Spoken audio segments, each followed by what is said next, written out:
Just want to, for those of you who weren't here yesterday, and I know many of you were, I just want to remark that if I was going to pull a couple themes from what I heard yesterday, one consistent theme I heard from many of our experts in the room, and this is a compliment not for me but for DEP team, is how exceptional it is working with the department staff on these important and tough issues. So that's a two-way street, right? So it's a very, very sincere thank you to you for doing the work, everyone in this room, but it's also a really high compliment for the department staff. So I wanted to say that very publicly because many people came up to me throughout the day saying just how terrific it is to work with the DEP staff on these issues. So I want to give a very, very big thanks to the DEP staff that works on this day in and day out.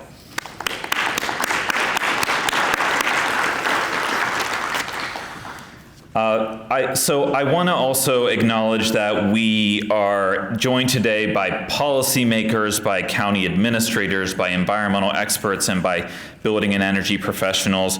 And I want to say a very sincere and enthusiastic welcome to Maryland Secretary of the Environment, Serena McIlwain, for her leadership and for joining us this morning. I also want to welcome our County Executive, Marc Elrich, and thank him for his terrific support of the department and, more importantly, his steadfast leadership on environmental issues.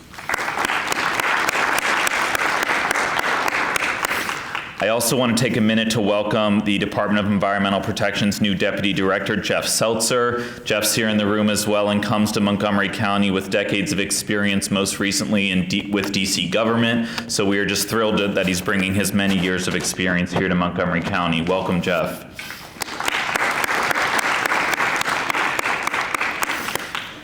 So I think in the spirit of acknowledging how many people we have in this room, which honestly is pretty awesome and a testament itself to the importance of this work, I just want to acknowledge that I think a theme that we'll hear a lot about today is partnership. None of us do anything alone. If you think about it, we move these programs forward only insofar as our ability to work together in moving them forward. And I think the diversity of different groups that we have in the room right now, our government partners, our community partners, is really proof of that. And so I'm really excited to dive into that, diving into a few different sessions and case studies hitting on environmental efficiency, renewable energy, net zero energy approaches. We're going to talk about how we can ensure our buildings are healthy and resilient to the changing climate. We're going to talk about the latest trends in green building technologies, and we're also going to talk about incentives and financing options to get this work done, with that obviously being key.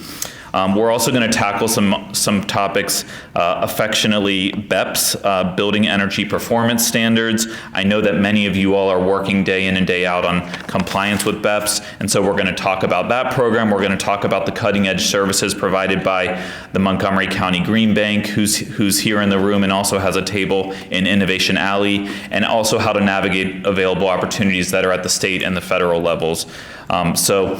So why are we doing all this? It's really so that everyone in this room leaves today with a deeper understanding of what the coming year is going to look like on these programs. And if you only remember one thing I say, in addition to the fact that University of Michigan happened to win the national championships last year, no big deal, go blue. If you remember one other thing I say, please remember that DEP wants to partner with you and provide support and assistance as you move forward. And I know we're not the only ones. You're going to hear from the county executive. You're going to hear from Secretary McIlwain. This, like I said, none of us is doing this alone. We're doing this together. So please remember that not only today, but as we move forward with program implementation in the coming weeks and months. So I also just want to acknowledge that, thanks to all of you, what we're really doing here in Montgomery County isn't only ambitious, it's achievable. It has to be both, right, in order to actually move forward in a meaningful way. So the agenda you're going to go through today really features a tailored program to talk about building improvements, financing and incentives, and decarbonization. For those of you who didn't go yesterday, there's also a chance to, in addition to these education sessions, attend a building audit demonstration. So for those of you who've pre-registered, we'll walk a few blocks up the street to the Silver Spring Library. It's a phenomenal building. It's only a few years old, and the county's really done a terrific job thinking about the energy usage of that building. So it's a great example. And so for those of you who are wondering what it is, it's absolutely worth the time, and I'm glad you're taking advantage of it. And I also just want to say, in the vein of appreciation, that our friends from PEPCO are here today. I just want to thank PEPCO again for their support in providing this opportunity this year. I also want to thank the Montgomery County Green Bank. I saw Steve here this morning and team. The Montgomery County Green Bank is truly an exceptional entity. We're one of the few counties in America that has one. Some states have one, but it really speaks to the county's level of commitment and foresight in creating this entity that really helps leverage each and every dollar to go farther. The bank is accelerating green energy efficiency, renewable energy, clean energy investments right here in this county, and it's really a huge force multiplier. So it's just an incredible asset for us as we move forward with these solutions. For those of you who, I know some of you got to attend the Green Bank session yesterday, but for those who didn't, the bank partners with the private sector to provide, affordable and flexible financing options for county residents and businesses for clean energy and climate resilient projects. So to put some numbers to what that means in FY23, the bank closed on over $53 million in climate focused projects right here in Montgomery County, cutting an estimated more than 6,700 metric tons of greenhouse gas emissions. So let's give a big round of applause to those numbers, because those are a big deal. And they don't happen by themselves, so it's a really strong team that Steve leads at the bank that makes all this happen. So honored to introduce the County Executive, Marc Elrich, who has been headlining the Energy Summit since 2019, so no stranger to this event. And I just want to say that this county executive really understands the urgency of this moment, and under County Executive Elrich's leadership, Montgomery County is serving not as a model only within the state, but really across the country in building programs that can be replicated elsewhere. So I just want to say a very, very sincere thank you and a huge welcome to our county executive, Marc Elrich.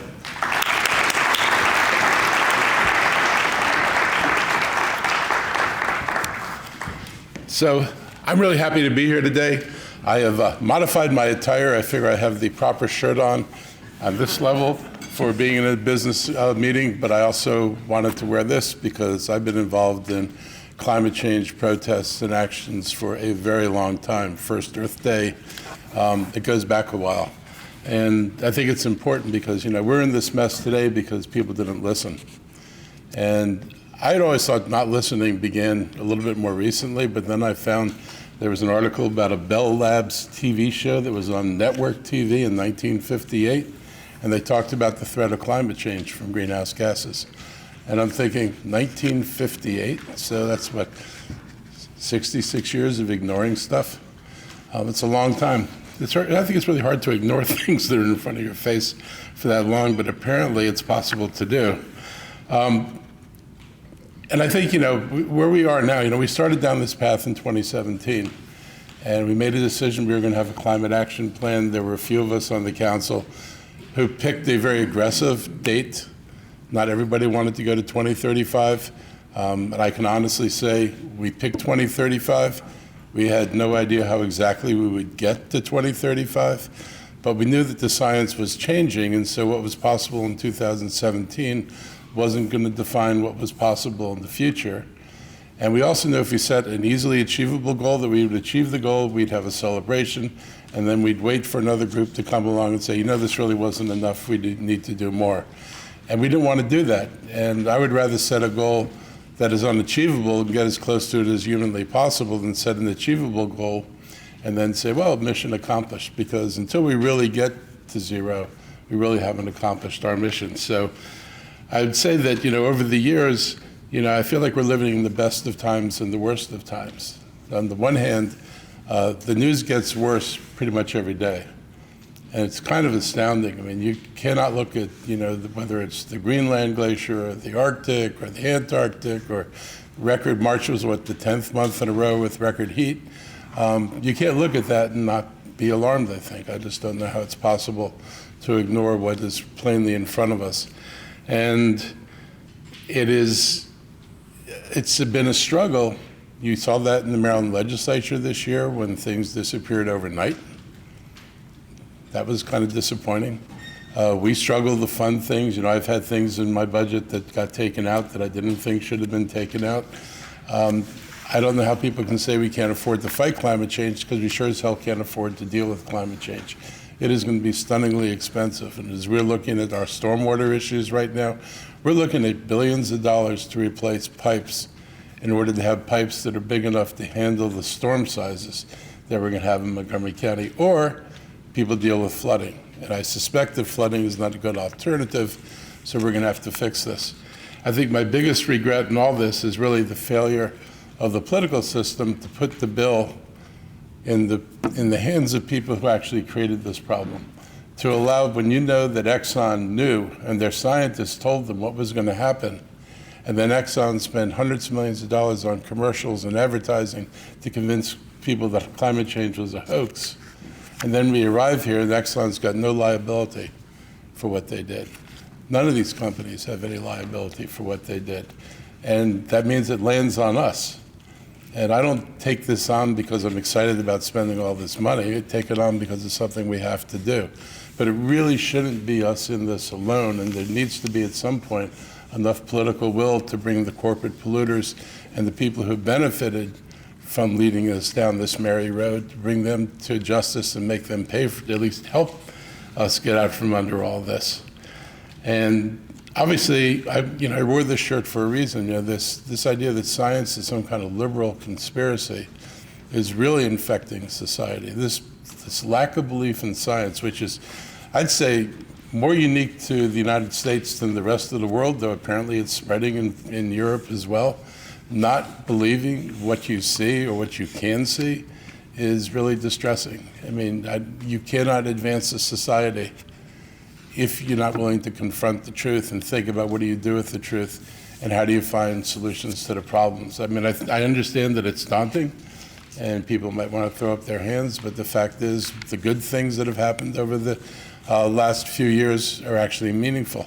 There was no hydrogen, and I remember getting criticized by my environmental friends who didn't have a hydrogen piece in our original climate plan because people said that's vaporware. We don't know if this is really going to be real. And here we are not so many years later. And there are multiple sources of hydrogen being developed and multiple ways of producing hydrogen. And not all of them are stunningly expensive.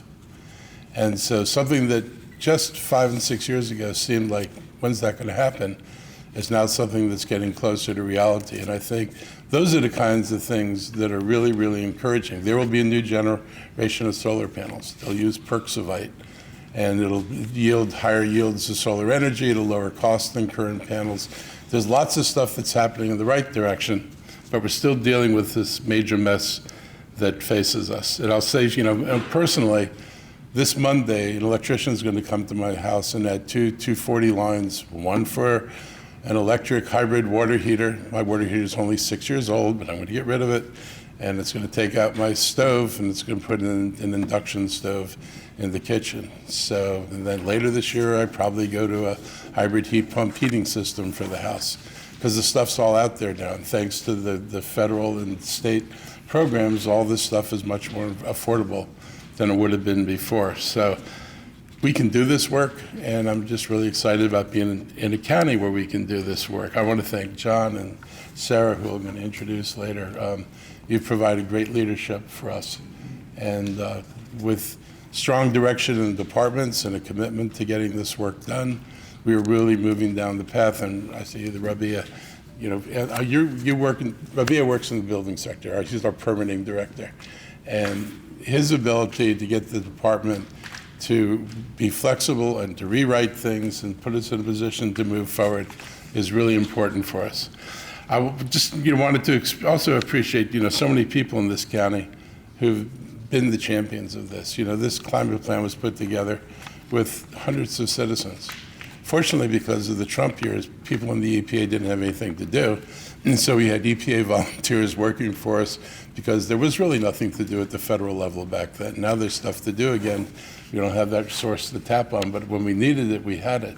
And it really made a difference in our plan. We put together a plan without paid experts initially to understand what we could do. We brought in the other people to help us figure out how to balance all the things that were in the plan and how to come up with something implementable. But so much work came out of the community, and the work was good work, and it really made a difference in what we were able to do.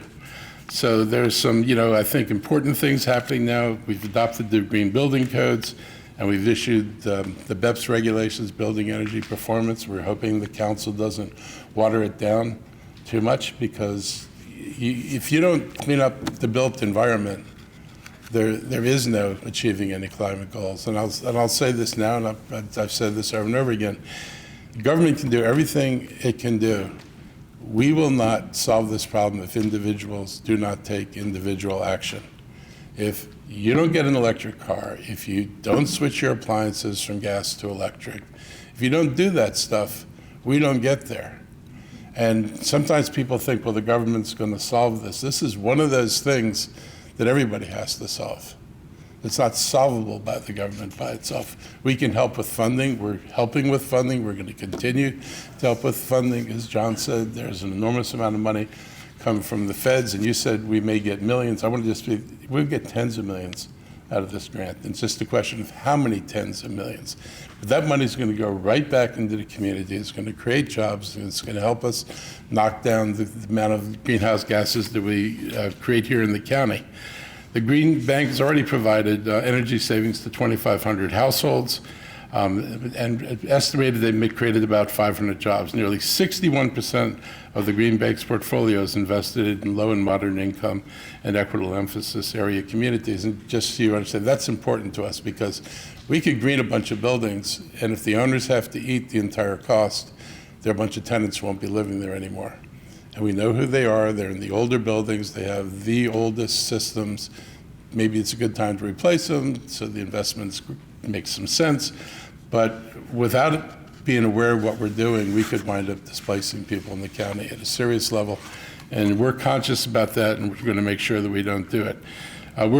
Got ahead of the curve by having the first green bank in the nation. And now Roger Blender, we don't see him. He's out in Colorado or trout fishing now or something like that.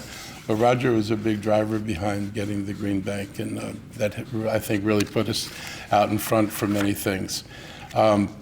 We are also enhancing our sustainability programs countywide. We have 20 car dealers now offering EV incentives through the electrified dealer program. And cars are really exciting, because within a year or two, you're going to see cars in the sub $30,000 range. You're going to see stuff coming in around $25,000. And if BYD comes over here, they've got a $10,000 car that gets about 180 miles range. And they've done some really innovative things, and I think the automakers here are terrified of BYD entering the market. But that should inspire them to figure out what BYD is doing, because if BYD has a manufacturing plant that can bring the cost of batteries down to that level, we ought to be doing the same thing. To bolster our resilience to a rapidly changing climate, we installed 35 flood sensors, inspected 16,000 stormwater facilities, and we've planted over 11,000 trees. We're changing our recycling, and we have our policy for years: we either landfill it or we burn it. Neither one of those are really good solutions, and we did very little initially in terms of what we reclaimed and what we recycled, because all the incentive was putting everything into the incinerator and torching it. We're going to shut the incinerator, but as part of that, we're not going to shut the incinerator and send everything to a landfill. This is our opportunity to get serious about recycling and reusing things, and the department is already doing this. I used to go up there, and I'll be honest, 5-6 years ago, I was embarrassed by how little we did. I would look at all these other jurisdictions that had massive reclamation projects, and they were using all kinds of materials. And we weren't doing it. Now we are. We have medical equipment. If you've got a wheelchair you're no longer using, or you're not using and it needs some repair, we're taking those and we're fixing them and giving them back to people. We're actually collecting bicycles. We're beginning to separate construction waste. We're planning for a new plastic facility that'll separate all of our plastic as opposed to us sending some of it away, and it'll separate it into high value. One of the things that I'm trying to drive in what we do with reshaping our waste facility is to monetize everything that's in there. Everything there has some value to somebody. And if you don't, my favorite story is glass. So we send glass out in dirty bottles. That's our recycling. And it goes to somebody who washes it, crushes it, and then sells it. And obviously they make money because they're paying us for it, but we don't make very much. Maryland passed a law saying the cement industry has to decarbonize.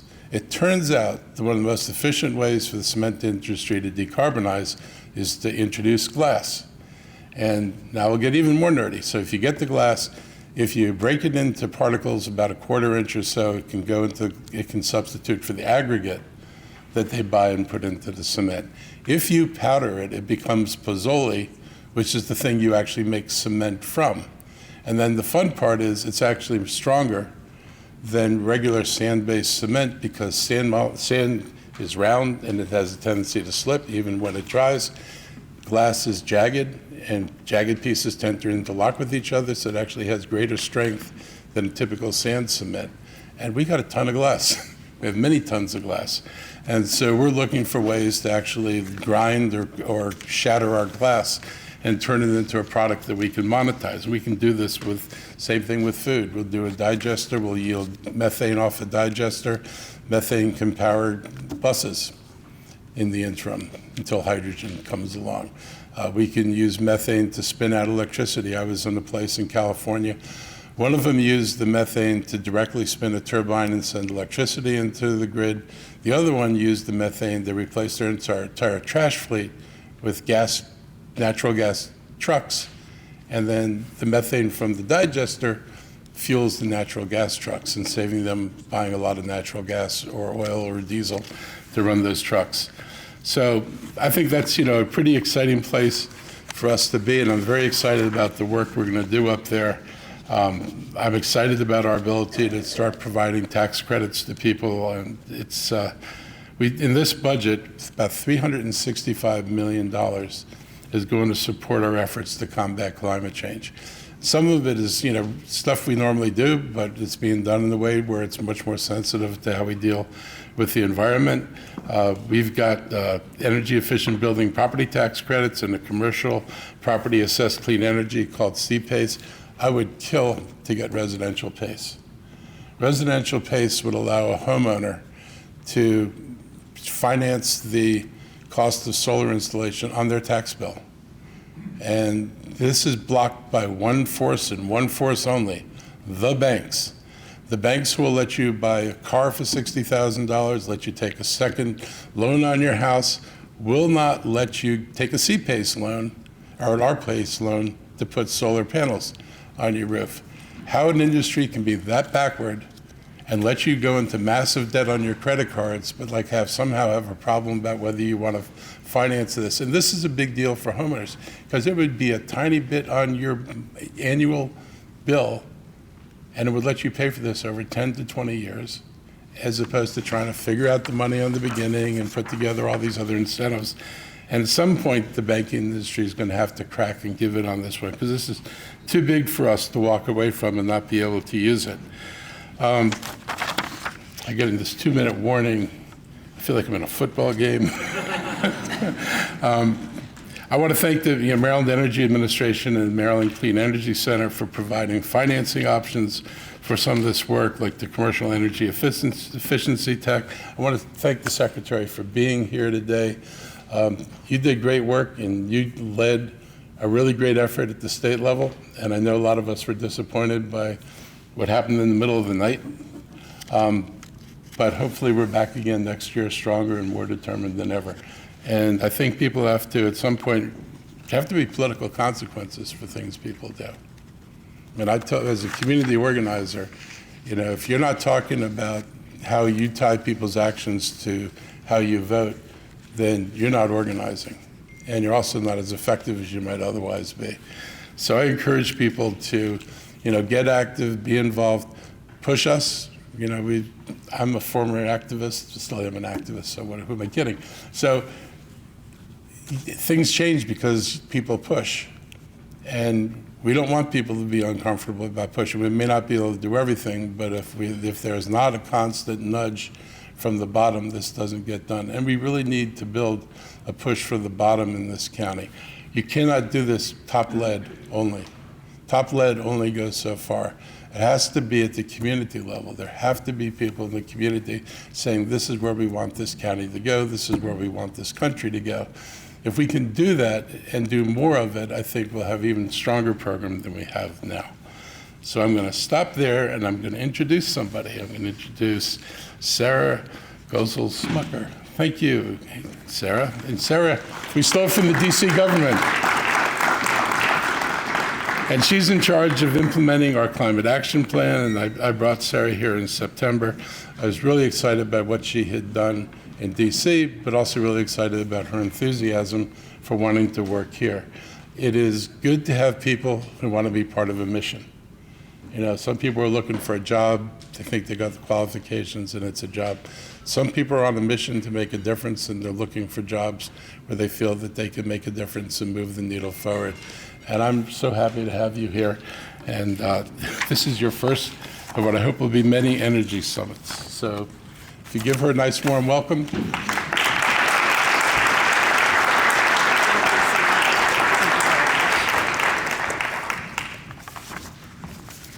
Thank you, County Executive. And I am utterly thrilled and honored to have this position as the second climate change officer of Montgomery County. So to briefly introduce myself, I worked on climate change litigation, infrastructure development, and policy for over 20 years in New York City and DC governments as a lead environmental lawyer.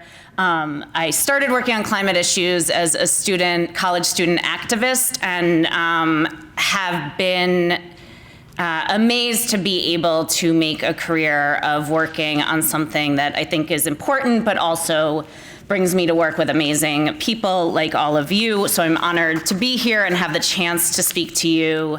Environmental solutions are done by the implementers, the doers, the business leaders in this room, and I appreciate your partnership. I want to focus on three things today: climate timing, climate action, and climate funding. And they've been addressed, so I'll do a value add on each of those.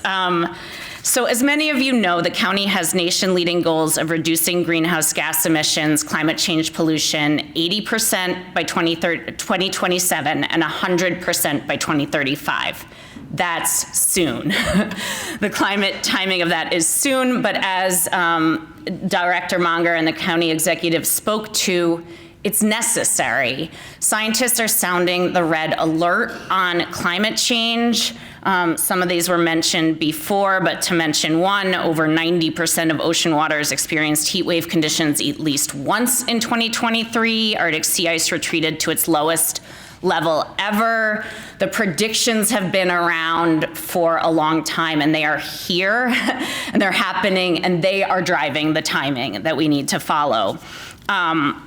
And so that leads us to the call for action. Montgomery County government and county council have taken decisive action on climate. The reference to the 2021 climate plan, I'm so grateful to take this position with that plan in place. It's completed, and it is a strong roadmap of how we get there. So to give you an update on it, the county has started 77 of the 86 actions and has made significant progress or completed 49 actions. The county executive detailed some incredible highlights of what we've already achieved.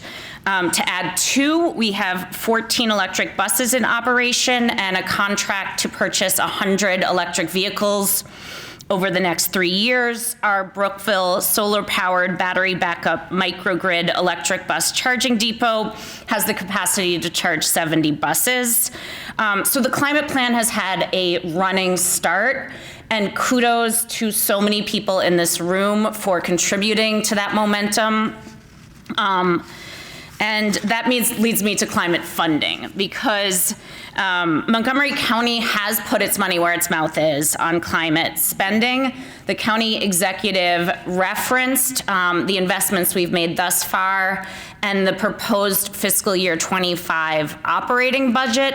This is not by any means everything we would need to do to implement the climate action plan, but the proposed budget keeps momentum going on key areas like investing in a solar strategic plan and purchasing more additional green vehicles, building out our resilience hubs, and continuing to push building decarbonization innovation.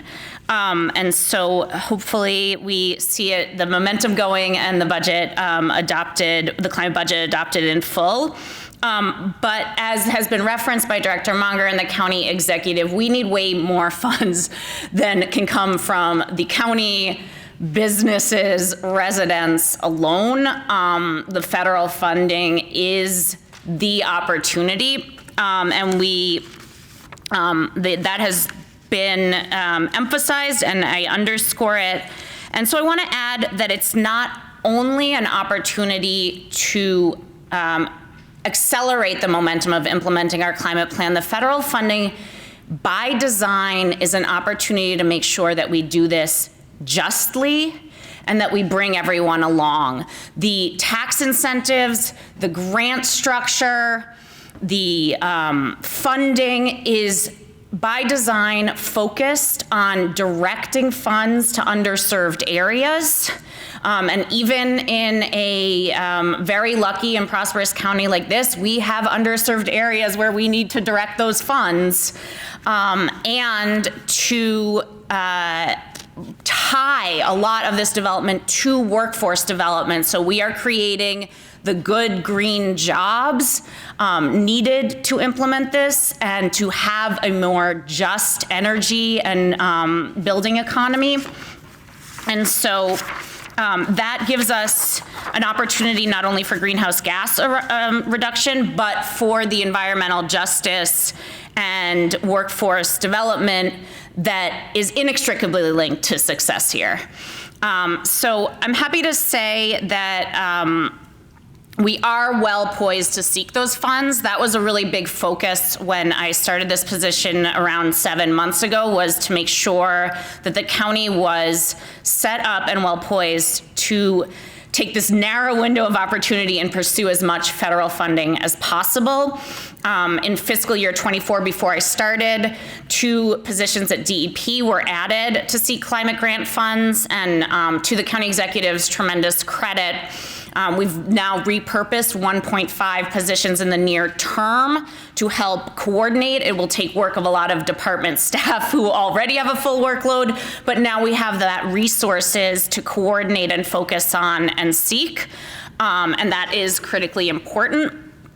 And we have the enthusiastic partnerships of agencies and localities and partners in place, like the Green Bank, and I cannot emphasize enough the partnership of the state, and particularly MDE led by Secretary McIlwain. So for instance, I want to highlight the recent applications that we in Coalition submitted for the climate pollution reduction grants.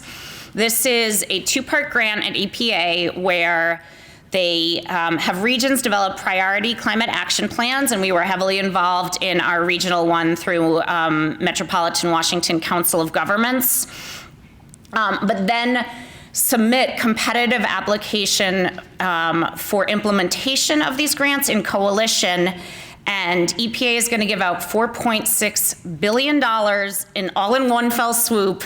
And so with tremendous leadership from the state and with an absolute joy to work with the MDE staff, we were able to join a state coalition seeking funds for BEPS implementation. We joined a Council of Governments coalition seeking funds for residential decarbonization and municipal fleet electrification and charging. And through the leadership of the state, joined a coalition with North Carolina for expanding tree canopy. So fingers crossed on all of those funds, but that's just one example. We will continue to aggressively pursue federal funds, but I would be remiss not to ask you to do the same. We need a lot of as much federal funds coming into the county as possible, and the county is only one conduit for these federal funds. Hopefully you were able to take in Pepco's presentation from Tom Ducci yesterday, highlighting where you can go to find tax incentives and grants for clean vehicles, clean energy, energy efficiency. If not, it's on the Energy Summit website, and I really urge you to download that presentation and look through those links. And I know that we're going to hear more information today, so I urge you to attend that and take that in. But just as importantly, I urge you to talk about this, bring up these conversations with your colleagues, with your clients, in your presentations, talk to your neighbors, talk to your family members. We bought an EV this year. We just filed our taxes, and instead of it being unpleasant, it was joyous because we're gonna get our EV tax credit back. So I can share that with all of you, share your own experience as you start having success with the economics of projects, building in these tax incentives. Talk about how that works so that we can get others to do it. And I want to offer you my partnership in doing that. It was great to meet so many people yesterday and over the last 7 months. And please don't hesitate to reach out either today or at any time so that we can partner to accelerate the climate action plan, do it justly, and leverage money in as many ways as possible while we can. Thank you. To Secretary McIlwain from the Maryland Department of the Environment. Secretary McIlwain was confirmed as the Maryland Department of Environment Secretary in March of 2023, the 11th Secretary, and prior to be appointed by Governor Moore, was Undersecretary of California's Environmental Protection Agency. She is a native of the Washington metro area, so she is no stranger to these parts. She also worked for the federal government in numerous senior executive roles, including at the US EPA in the Region 9 office as Assistant Regional Administrator. And just to name a few of the Secretary's priorities, she is a very, very busy person, addressing climate change, environmental justice, protecting our national treasure, the Chesapeake Bay, and pursuing organizational excellence. As Sarah said, the Secretary's leadership, support, and collaboration has just been instrumental in advancing our green building community here in the county.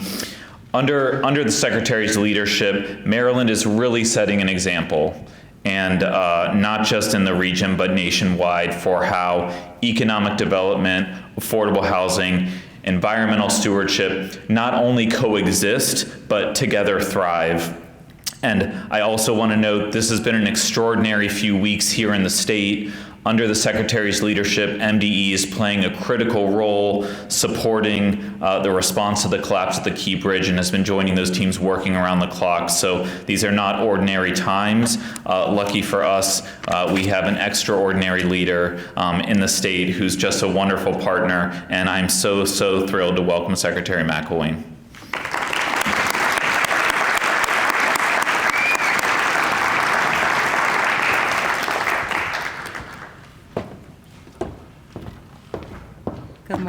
Good morning, everyone. And yes, I am very busy with the Key Bridge and all the things that we're doing, but I'm never too busy to be here with all of you.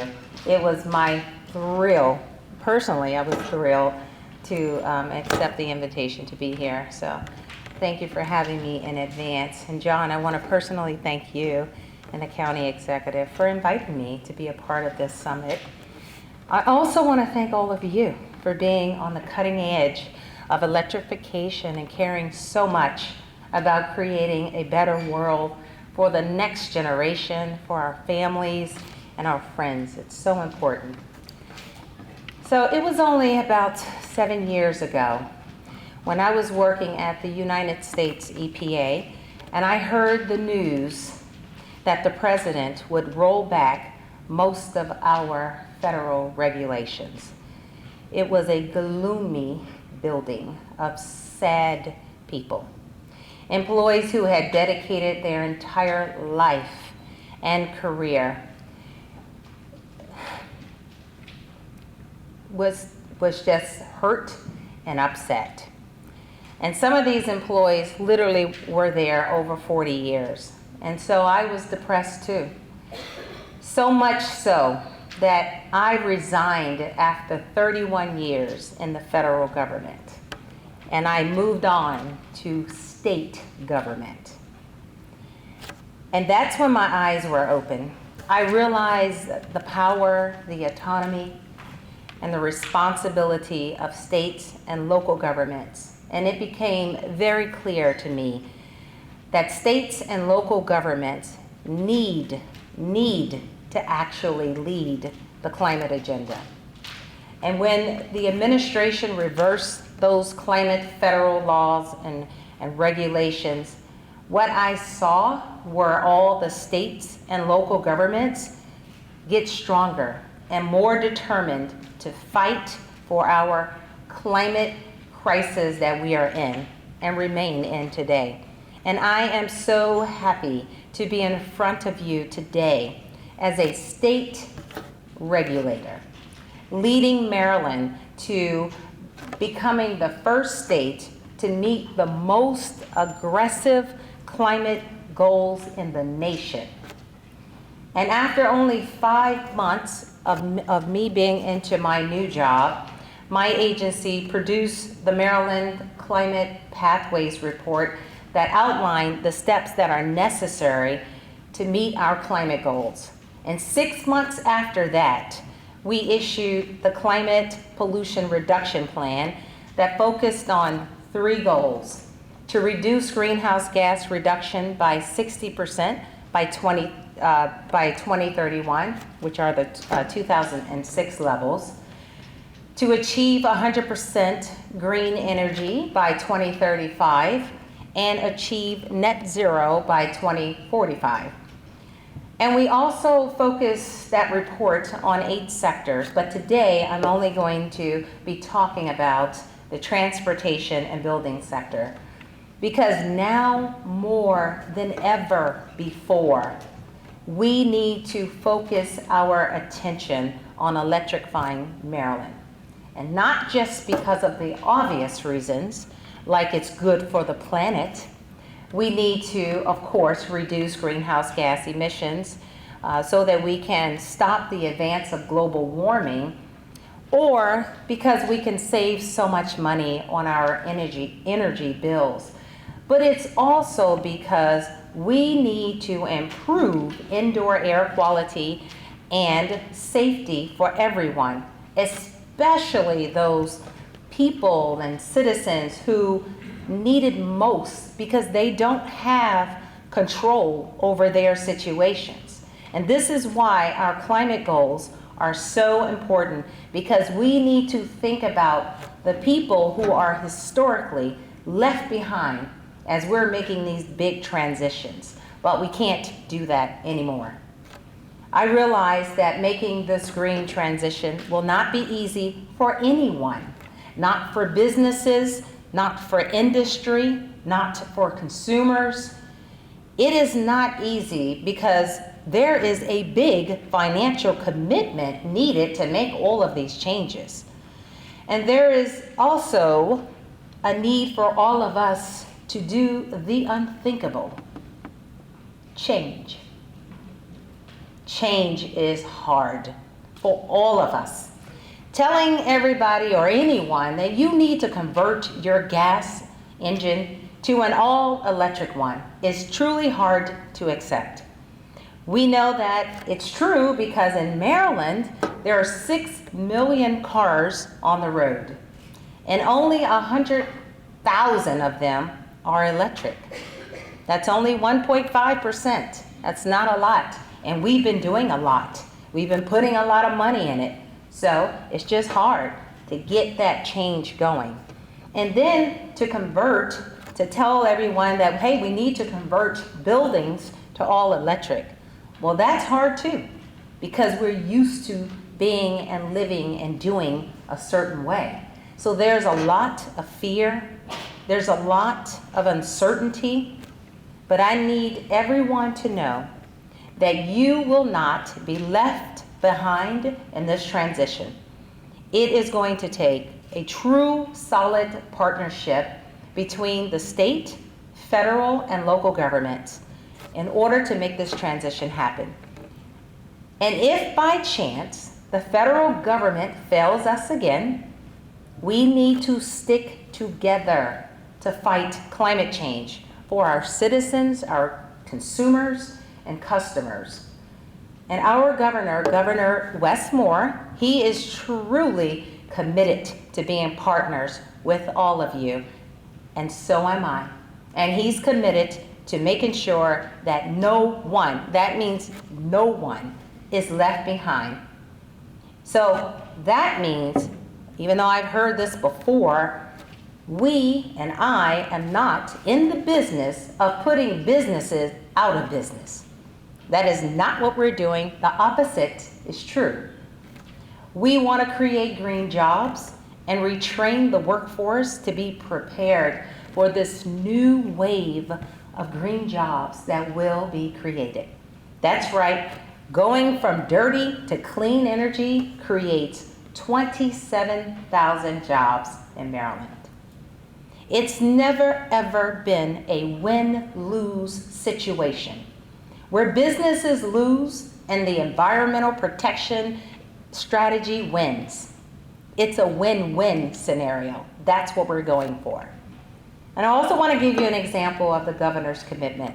In this year's budget, the Governor Wes Moore, he made a down payment for our climate plan. He put money aside for electrifying buildings and also additional money to electrify school buses, which Montgomery County leads the state on that, and funding for installing electric vehicle charging stations in low to moderate income multifamily and community buildings. And yes, again, the price tag for the climate plan is huge, $1 billion. But our plan, it represents and presents a way for us to raise funds that we need, and the county executive talked about that a bit. The bottom line is that we can generate the funds to implement the plan and leverage hundreds of millions of dollars in private and federal investment.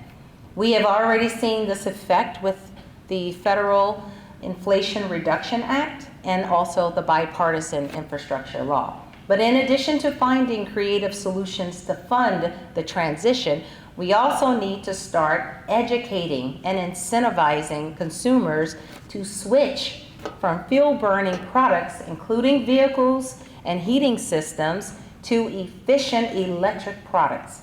Electrifying our fleets, including school buses.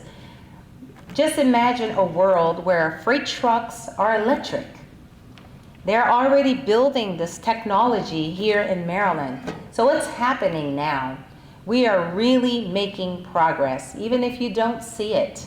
We're doing so much. And I do have some good news, actually, that came out of the General Assembly session. Improvements to the Empower Act passed. And it was requiring electric and gas utility companies to achieve greenhouse gas goals and support electrification. We also got legislation to remove an exemption for manufacturers for emissions regulation. And this gives our agency an opportunity to require emissions reductions from cement manufacturing, which is actually a major source of greenhouse gas emissions in Maryland.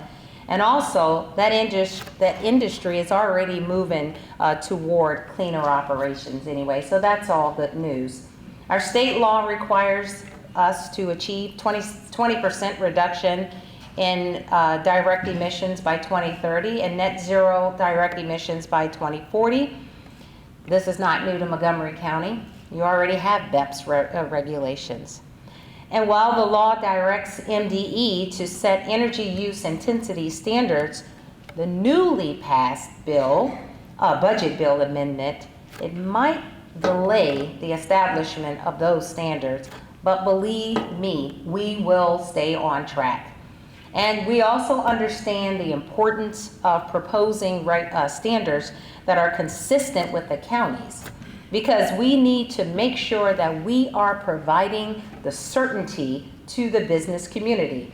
We understand that building owners, as well as energy service providers, they want certainty, and we get that. And we're going to do everything we can to adopt regulations so that everyone knows where to aim. From a broader perspective, our MDE, or at MDE, we established our regulations and set the baseline. And we set that baseline for the expectation of all counties. But it's then that we start relying on the 23 counties in Baltimore City to make sure that things get done. So I thank you, Montgomery County, and everyone else who's playing a part of that. I have to say that most of you already know this, but I have to leave with a big shout out to Montgomery County. You are leading the way on environmental protection, and leadership inspires others. You're showing us how it can be done. This is our moment to be bold and aggressive. Montgomery County gets it. Listen closely to this comparison. The state's new climate plan was published at the end of 2023. Montgomery County's plan was published in 2021. Our building performance standards were published this year. Montgomery County proposed many of these standards way back in 2014. Montgomery County has the most buildings of any county covered by our statewide performance standards, which is about 1,600 of the 9,000 buildings. Thank you for pushing us all forward. Let's give Montgomery County.